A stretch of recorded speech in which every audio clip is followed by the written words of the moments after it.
podcast for curious mind.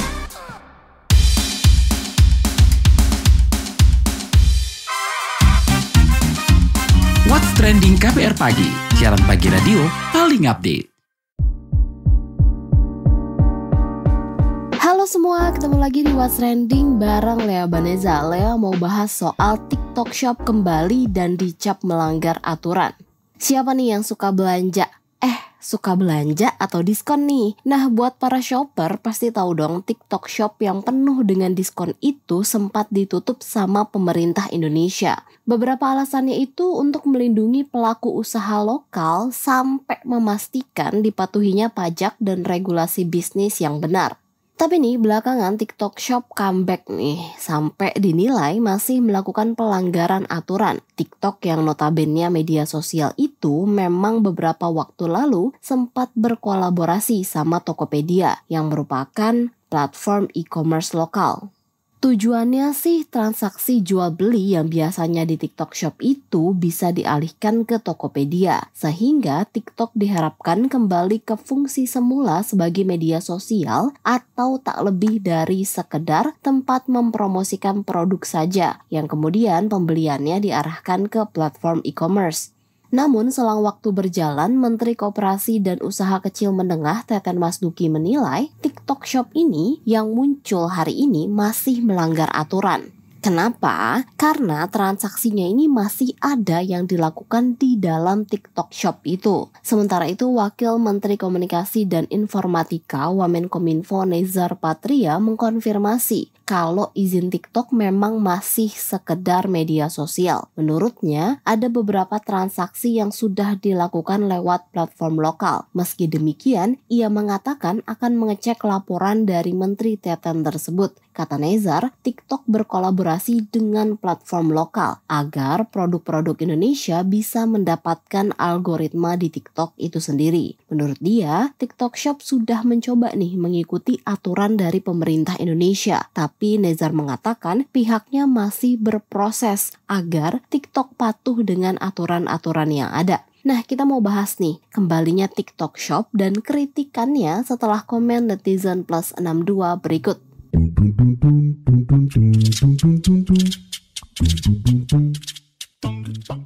Akun @alixx mencuit, pedagang pakaian di pasar lagi senang, momen 1 tahun sekali lebaran, dibuka lagi.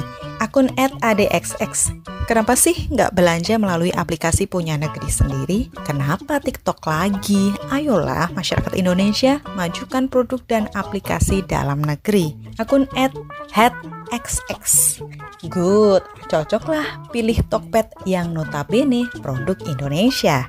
Akun @aguxx, akun TikTok Shop-nya masih ada. Pemerintah anggap TikTok masih melanggar aturan. Seharusnya saat pembeli belanja mereka langsung check out ke akun Tokopedia seller yang original, bukan TikTok Shop dengan label Tokopedianya. Pemerintah harus lebih tegas akal-akalan perusahaan TikTok ini. Kemudian akun robxx, sama aja. E-commerce di Indonesia kebanyakan barang impor. Saran saya pemerintah menghapus e-commerce. Lebih baik kembali ke zaman batu yang perputaran uangnya di situ-situ aja. Akun @pipxx mencuit, makanya mesti pintar pakai teknologi. HP jangan dipakai buat sosmed doang. Kemudian akun @dayxx, itu gunanya beradaptasi. Kalau kolot ya bakal kalah. Kemudian akun @hxx, yang ngomong nyuruh pedagang konvensional buat online, coba praktekin sendiri. Apa semudah itu buat beralih online? Mbok yo pikiran hati dipake. Kemudian yang terakhir @buaxx, katanya sosial media nggak boleh digabung sama e-commerce.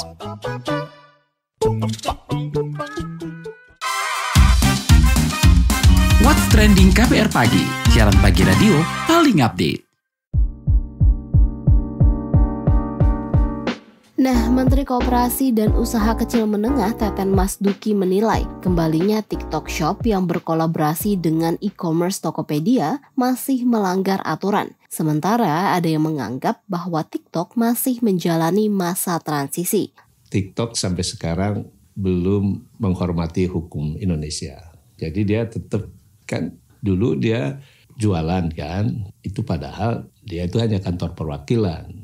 Nggak boleh jualan di Indonesia kecuali dia berbadan hukum, memiliki izin khusus. Gitu. TikTok Shop-nya. Kalau TikTok medsosnya boleh. Nah kalau TikTok Shop itu dia tidak boleh jualan di dalam negeri. Karena dia harus punya izin dalam negeri, punya badan hukum. Sebenarnya mereka kan tidak langsung, tidak jualan di medsosnya. Medsosnya hanya dipakai untuk promosi. Ya jadi misalnya dia tinggal multi channel. Nah kalau TikTok kan dia promosinya di TikTok media sosialnya, jualannya di TikTok Shop-nya juga. Rata-rata kalau platform global dari China itu dia bawa produk sendiri. Itu 2 tahun ya, waktu itu dia udah melanggar. Sehingga banyak unicorn kita ya yang sudah 14 tahun habis lah.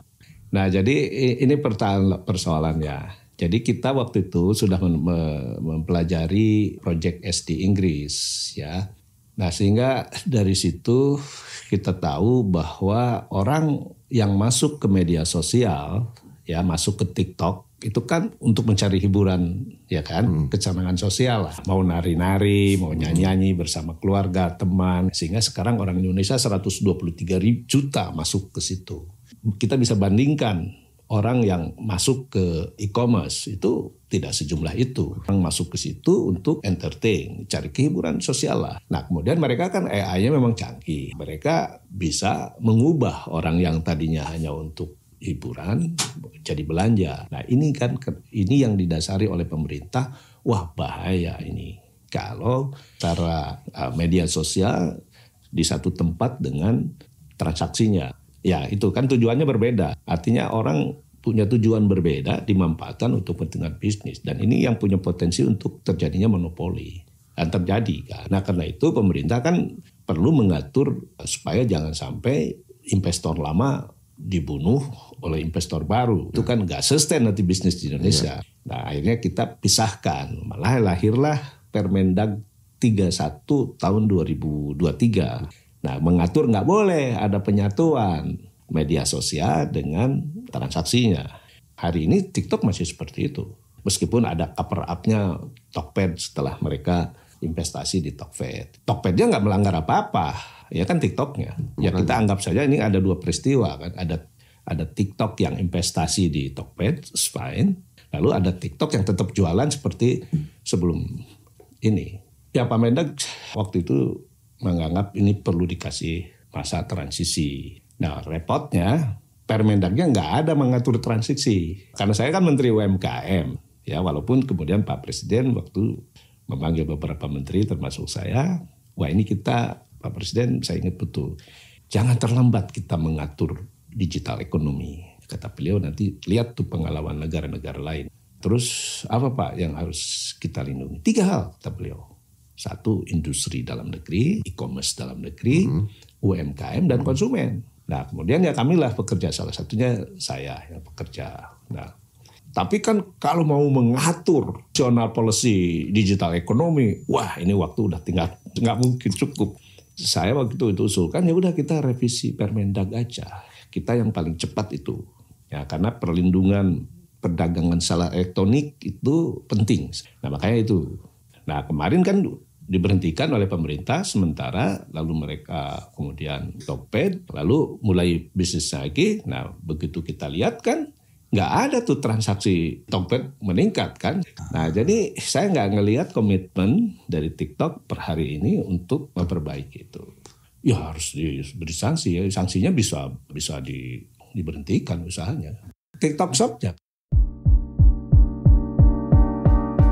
Soal ini, Kementerian Perdagangan Kemendak mengungkap proses migrasi TikTok Shop ke Tokopedia sudah hampir rampung, di mana pembayaran langsung ke Tokopedia. Hal ini diungkap Direktur Jenderal Perdagangan Dalam Negeri Kemendak, Isy Karim di awal bulan Maret.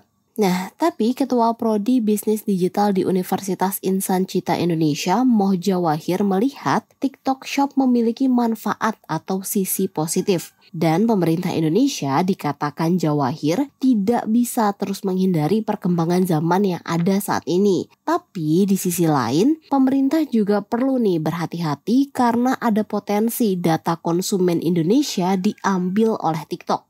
Jadi dengan adanya TikTok itu sendiri memang menciptakan banyak konten kreator, menciptakan peluang-peluang usaha yang sebelumnya mungkin tidak terjadi. Jadi ada geliat yang tumbuh di antara UMKM, seakan menemukan market yang luar biasa, mudah, aksesibel, dan saya pikir ini tidak bisa kita anggap sebagai ancaman belaka, tetapi ini juga memiliki sisi positif, sisi peluang yang bisa dimanfaatkan oleh kita semua. Kalau sekilas kita melihat regulasi yang ada, TikTok ini memang masuknya ke dalam social commerce ya, jadi bukan e-commerce, jadi memang dia media sosial seperti hanya Facebook, kemudian Instagram dan lain sebagainya. Memang awalnya, ini kan awalnya pada tahun 2019 muncul PP 80 tahun 2019 ya, yang memang di dalamnya mengatur tentang sistem elektronik e-commerce itu. Jadi lengkap di sana, ada sistem pengiriman, pembayaran, kemudian iklan elektronik, PMSE dan lain sebagainya. Kemudian PP itu diturunkan menjadi Permendag 50 tahun 2020 yang pada akhirnya ini muncul juga atau dibuat Permendag 31 tahun 2023. Kalau Instagram Shop ini lebih kepada marketingnya mungkin ya. Jadi karena ketika melakukan transaksi ini dia akan berpindah ke web. Jadi kepada tokonya masing-masing, tidak ke Instagramnya atau tidak di dalam Instagramnya. Kemudian Facebook Marketplace. Nah ini juga sama seperti Instagram. Jadi ketika dilakukan transaksi, ini harus ada konfirmasi atau kesepakatan antara pembeli dan penjual. Jadi kalau Instagram dan Facebook ini berbeda dengan TikTok Shop. Meskipun di dalamnya sama-sama memiliki aktivitas ekonomi. Nah, kembali ke TikTok, ini yang paling menarik. Jadi kalau kita lihat grafiknya dari tahun 2019 kalau nggak salah, yang kita sebelumnya menempati posisi keempat, kemudian pada April 2023, ini pengguna TikTok di Indonesia, ini meningkat drastis dan menempati posisi kedua. Jadi sebanyak 113 juta pengguna TikTok di Indonesia. Ini merupakan market yang sangat luar biasa yang bisa kita jangkau dengan biaya yang sangat murah tentunya. Dan ini lebih menarik karena nanti kita lihat juga bagaimana demografi pengguna TikTok dari sisi usia, kemudian background dan lain sebagainya. Nah, tentu jumlah yang sangat besar ini makanya Bapak Presiden menyampaikan atau memberikan statement bahwa kita kecolongan. Nah, tetapi kalau dari perspektif pelaku usaha tentu ada plus minusnya. Jadi kita sendiri menyaksikan bahwa ada pergeseran shifting dari offline ekonomi kepada digital ekonomi. Ini yang sebetulnya kalau perspektif saya pribadi, ini kita semua termasuk pemerintah ini tidak boleh antipati terhadap setiap kemajuan, terhadap setiap perkembangan teknologi yang ada. Karena mau tidak mau ini tetap akan terjadi. Lanjut kita mau bahas soal situasi TikTok Shop yang berjalan saat ini. Bagaimana tindakan yang tepat untuk diambil? Yuk kita bahas bareng Direktur Eksekutif Center of Reform on Economics Core Muhammad Faisal.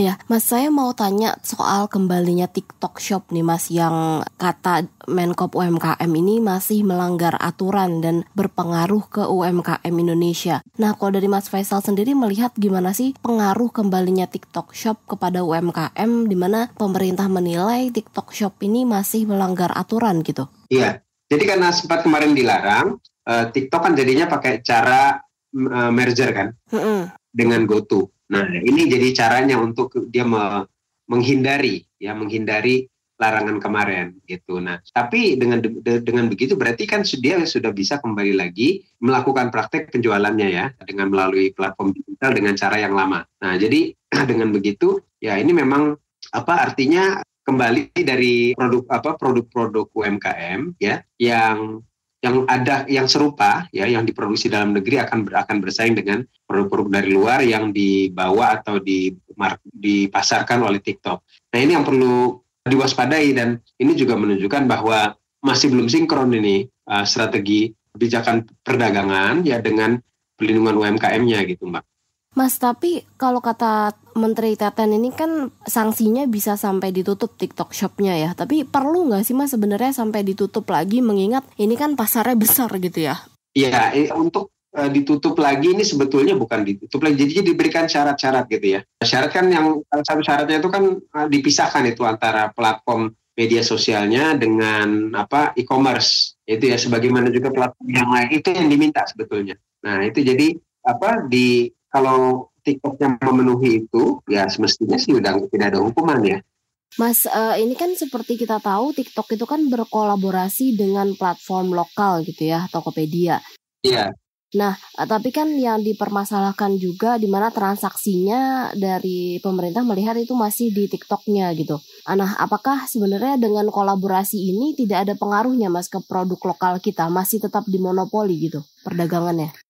Nggak dimonopoli juga tidak sih. Jadi karena begini, pemetaan dulu ya. Perlu ada pemetaan antara produk UMKM itu apa dan produk-produk yang dijual di TikTok itu apa. Memang tidak semua sama.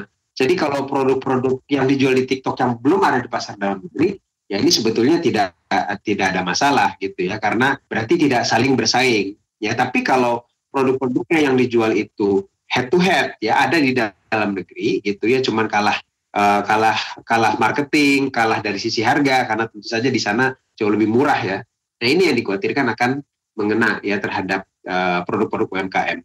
Ya, termasuk diantaranya golongan barang-barang. Kalau elektronik mungkin bukan banyak di UMKM ya, tapi kalau sudah masuk kebutuhan rumah tangga, misalnya begitu, pakaian begitu ya, dan banyak beberapa produk yang sebetulnya bisa diproduksi dalam negeri yang dikhawatirkan gitu. Jadi memang tidak semua jenis produk dan tidak semua jenis UMKM yang terdampak. Mas, tapi Mas Faisal sendiri melihat kalau produk lokal masih kalah nggak Mas sama produk Tiongkok di platform TikTok Shop ini? Iya, umumnya lebih dari sisi harga yang jelas ya, jelas jauh. Jadi harga yang ditawarkan dari luar itu lebih murah dibandingkan dengan produk serupa, biaya produksi di dalam negeri. Jadi untuk dibandingkan biaya produksinya aja mereka lebih rendah harga jualnya. Apalagi kalau dibandingkan dengan harga jual yang dari produk dalam negeri gitu. Nah, mereka bisa sangat murah ya, kita tahu sendiri kan, karena di sana kan banyak kemudahan insentif subsidi yang diberikan oleh pemerintah Tiongkoknya terhadap produk-produk atau industri dalam negeri mereka gitu untuk bisa bersaing di luar negeri. Nah, jadi kalau kita bebaskan perdagangannya, ya ini kita antara UMKM di dalam negeri sama dari luar, artinya kan tidak berada pada level yang sama ya, tidak berada pada level playing field yang sama, karena dukungan mereka pemerintah besar di sana kita kan relatif terbatas nih di sini. Nah, sehingga itu juga yang membuat harga produksinya jadi lebih tinggi, harga jualnya juga jadi lebih tinggi gitu. Nah itu Mbak. Dan di sampingnya juga dari sisi jenisnya juga mungkin, tapi dari sisi jenis juga lebih beragam ya produk-produk TikTok itu dibandingkan dalam negeri. Jadi kelemahannya tuh dari sisi, bukan hanya dari sisi harga ya, tapi dari sisi keragaman, kesesuaian dengan selera konsumen kayak begitu. Oke, Mas, artinya berarti butuh pengaturan seperti apa mungkin yang dilakukan pemerintah supaya kembalinya TikTok Shop ini tidak menjatuhkan atau mengganggu dari UMKM kita sendiri gitu? Ya, jadi menurut saya Kementerian Perdagangan harus kembali memperkuat koordinasinya dengan Kementerian Perindustrian dan juga UMKM yang terkait semuanya untuk menyelaraskan kebijakannya. Nah, jadi perlu dipantau dulu ini. Nah, apakah memang melanggar ya TikTok Shop yang sekarang sudah bergabung bersama Tokopedia dan Gojek ya, ini sudah memenuhi misalkan tadi peraturan untuk memisahkan platform e-commerce dengan media sosial. Nah, kalau ternyata memang itu sudah dipenuhi ya oleh TikTok, ya berarti sudah sebetulnya tidak perlu terlalu ada kekhawatiran gitu ya. Nah, tapi kalau ternyata ini masih belum comply, nah ini yang semestinya ada satu suara antara pemerintah, bukan hanya Kementerian UMKM, tapi juga Kementerian Perdagangan dan kementerian lain yang terkait gitu, Mbak.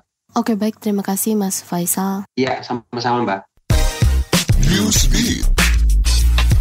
Tak hanya bagi warganya, kini pemerintah Arab Saudi memperbolehkan pendatang melaksanakan akad nikah di Masjidil Haram dan Masjid Nabawi. Aturan ini dibuat untuk meningkatkan kunjungan dan jumlah jemaah di Masjidil Haram dan Masjid Nabawi. Pemerintah Arab Saudi juga mendorong perusahaan-perusahaan penyelenggara pernikahan untuk lebih kreatif menyusun inovasi atau gagasan penyelenggaraan akad nikah di Masjidil Haram dan Masjid Nabawi. Tapi, penyelenggaraan akad nikah di Masjidil Haram dan Masjid Nabawi memiliki sejumlah syarat, seperti tidak mengganggu jamaah lainnya yang beribadah. Banyaknya turis yang berkunjung ke Gunung Fuji membuat pemerintah Jepang khawatir. Imbas persoalan overtourism tersebut, pemerintah Jepang pun menerapkan tarif 2.000 yen atau sekitar Rp200.000 per pendakian. Kebijakan retribusi ini diterapkan lantaran kaki Gunung Fuji dipenuhi sampah dan pakaian para pendaki. Bahkan beberapa pendaki mencoba mendaki dengan sandal dan mengganggu situs populer Jepang tersebut. Diharapkan uang 2.000 yen itu mampu mendukung aksi menyelamatkan Gunung Fuji agar kedepannya masih bisa terus dinikmati. Tak hanya pengenaan tarif, pendakian Gunung Fuji bakal dibatasi sekitar 4.000 pendaki harian. Ex-personil boyband asal Korea Selatan NCT, Lucas dikabarkan bakal comeback solo pada April 2024. Pihak agensi SM Entertainment mengatakan Lucas tengah mempersiapkan aktivitas solonya. Ini bakal jadi comeback pertama Lucas setelah kontroversi eksploitasi keuangan dan gaslighting yang dibuat-buat oleh fansnya. Usai kontroversi itu, Lucas mengaku dirinya mengurung diri di kamarnya dan merasa bersalah kepada semua orang, tak terkecuali member NCT dan WayV tempatnya dulu bernaung sebagai idol. Lucas mengatakan kejadian kemarin tidak akan terulang lagi dan dirinya sudah banyak merenung. Lucas adalah member NCT yang pernah masuk ke unit grup WayV dan pernah debut sebagai member Super M.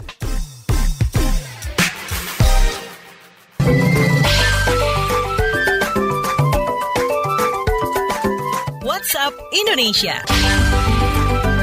WhatsApp Indonesia, kita mulai dari Jakarta. Polda Metro Jaya melarang masyarakat menggelar acara sahur on the road dan menyalakan petasan selama bulan Ramadan lantaran dianggap mengganggu ibadah puasa. Kabid Humas Polda Metro Jaya Kombes Ade Ari Syam Indardi mengatakan pihaknya mengantisipasi persoalan tawuran, sahur on the road, balap liar, dan menyalakan petasan. Ade menegaskan pihak kepolisian bakal berpatroli dan mengamankan Ramadan ini. Polisi disebut tak akan segan memberikan sanksi dan tindakan bagi pelanggar aturan. Masyarakat juga bisa melaporkan pelanggaran ke nomor bebas pulsa 110. Masih dari Jakarta, selama bulan puasa, Masjid Istiqlal bakal menyediakan 4.000 hingga 6.000 box takjil bagi jamaah. Ketua Harian Badan Pengelola Masjid Istiqlal Ismail Cawidu mengungkapkan angka itu meningkat ketimbang tahun-tahun sebelumnya yang hanya 3 hingga 4.000 box. Ismail merinci pada hari biasa, Senin hingga Kamis, pengelola Istiqlal hanya menyediakan 4.000 box, lalu di hari libur seperti Sabtu dan Minggu, jumlahnya dinaikkan jadi 6.000 box. Perbedaan angka ini dilatari kalau hari-hari libur jumlah pengunjung Istiqlal mengalami kenaikan. Selain itu, Ismail meminta masyarakat yang mau berbuka puasa di Masjid Istiqlal untuk datang lebih awal, ini untuk mengantisipasi penumpukan dan kepadatan pengunjung jelang berbuka. Terakhir, mampir ke Aceh. Komisi Independen Pemilihan atau KIP Provinsi Aceh mengumumkan penundaan penetapan hasil pemilu 2024 meski telah menetapkan hasil pemilihan presiden 2024 dengan keunggulan pasangan Anies Mohaimin. Walaupun tidak merinci waktu, KIP menjelaskan penundaan dilatari penyesuaian hasil untuk pemilihan calon anggota Dewan Perwakilan Daerah atau DPD RI daerah pemilihan Kabupaten Pidi. Ketua KIP Provinsi Aceh Saiful mengatakan hasil pemilu di Kabupaten Pidi masih menyesuaikan hasil pemilihan calon anggota DPD RI karena ada perbedaan hasil di tingkat tempat pemungutan suara dengan hasil rekapitulasi suara di tingkat kecamatan. Demikian WhatsApp Indonesia hari ini. Nah, terima kasih ya sudah mendengarkan What's Trending. Jangan lupa terus dengarkan podcast What's Trending di kbrprime.id dan aplikasi mendengarkan podcast lainnya. Lea Baneza pamit, stay safe and happy. Bye-bye. What's Trending KBR Pagi, siaran pagi radio paling update.